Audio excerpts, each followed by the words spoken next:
the Unity Museum moved onto the Ave in 2014. But we did have our beginning 2012. That means 10 years now, right? We're not for profit, and so the first thing when you come in, people say, what's unity? What does it stand for? We talk about the unity of mankind, the unity of race, the unity of ideas on climate, the unity of race. So there's a lot of unities that we talk about, we discuss in here, and we exhibit on. So at the entrance, we want to make sure that we recognize not the Western pilgrims that arrived here, but those who originally lived here. And you see over there on the wall, you see all the various chiefs and elders that actually Judy put together. There's 27 different Northwest tribes represented in those pictures. See, 27. And then famous quotes from from indigenous chiefs and medicine men talking about the unity of people. And those are the quotes on the sides. Right there. So we have a long history in our state. And then if you look, even the tribes across the United States, you can look at it over there. And then we have tribal maps up there. So we very much try to recognize here as you walk in the beginning of the state of Washington, right? Now the co-founder has died in 2020. He used to be our treasurer, but his family has a long standing in this country, and they came over, the Van Burns, the Van Nesses, and in fact there's a play out right now, and the history is called Hamilton.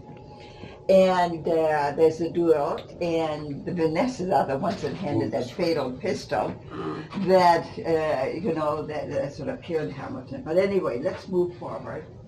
So when Peter died, his family goes all the way back to the Civil War. And I found, of course, in his belongings, and there is his great-great-grandfather in the Civil War written up and very well known, and some items that we brought into the museum.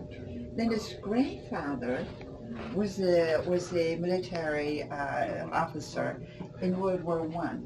So these are the actual military maps that he used at the culmination and strategy application of the various advances in World War I that ultimately stopped in the war. And these are his presidential appointments. He also had a diary because prior to that, he went to Manila to the Philippine War.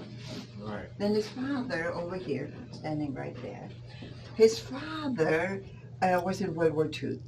And eventually what he did, he was on the Missouri at the signing of the Japanese surrender.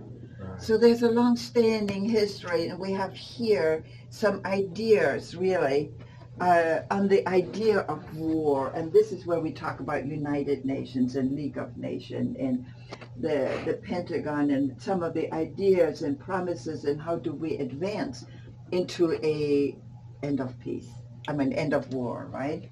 So seeing that we're in World War II, I want to point out to my hometown and my grandmother's hometown. Looks very much like Kiev right now, doesn't it? So this is where I grew up, and I understand when I look at these children right now in Kiev and fleeing and in shelters, no food, no hunger, no clothes, talk to me. I remember it, right? Because I'm born in 42, and then, by the time this all happened, it was bad news. But then on the other hand, we in this country weren't very good either, because look what we did in Japan, right? So let's not point any fingers specifically, let's just point the fingers at all of us, because ultimately I just wish we could have come together. Being born in Germany here, I just want to, my youth was growing up with finding out about Anne Frank and the atrocities that occurred. And so we have here a sort of reminders, and this is a piece of the Berlin Wall.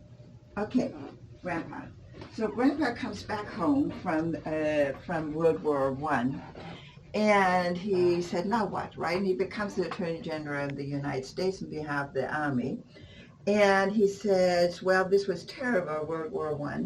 So he starts what we call collective Old Star Mothers, all those survivors from those fallen in France. So he rents a boat, or he leases, the U.S. government gets a boat, and bring the Gold Star mothers to France. And here you have the actual names and those who were on the boat. That's his special passport. These are the archives to support all of those documentation. Because what happened is some of them were black mothers. And at that time, after World War One, the black parents or loved ones were not allowed to step on the white boat. Now we had to get two boats. And they come back and they said, we're not going to do this. There's a history written, the book is called The Pilgrimage. It's written on this very tragic mentality at that time when they couldn't even get on one boat to visit the fallen loved ones in France. So he comes back and he says, this is his actual piece of paper.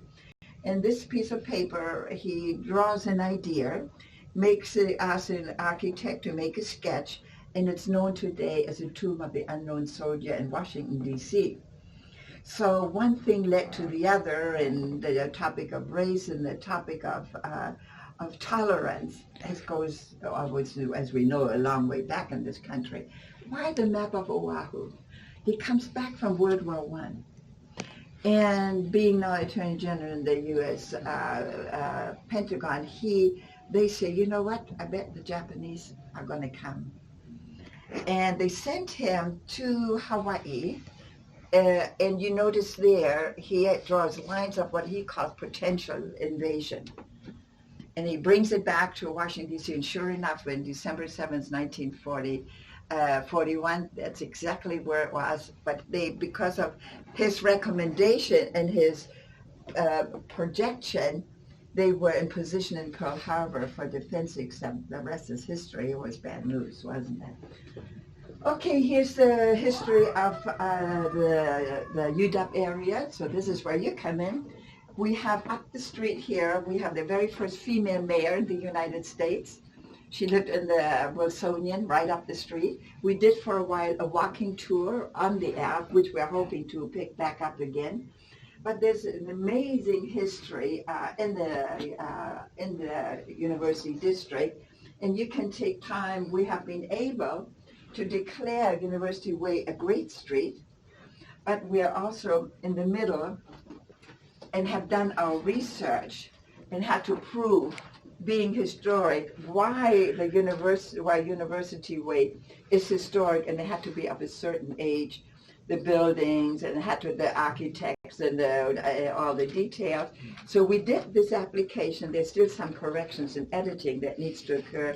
And during the pandemic, it slowed down. But we're making a run for being a historical street, and then have the Unity Museum in the middle of a historical district. It's really cool, right? So there you go. We have our flyer. We're ready. We're in position. We're working it. Now, in the meantime, a lot of these historical buildings are going down. We've gone down to take bricks from those historical buildings as a reminder what was then and what is happening now. You get a lot of the little box apartment condos going up, right? And so we have a way to remember, tactile, touching. Here we have some UW yearbooks from 1924, 1926. 1924. Yeah, I think this one is 1929, right? This one is 1960 because that was Peters, and this one is 19. It's the second 19. It says it in there 27. So it's cool, isn't it? It's very cool. So we have all the drama department, the students, and guys.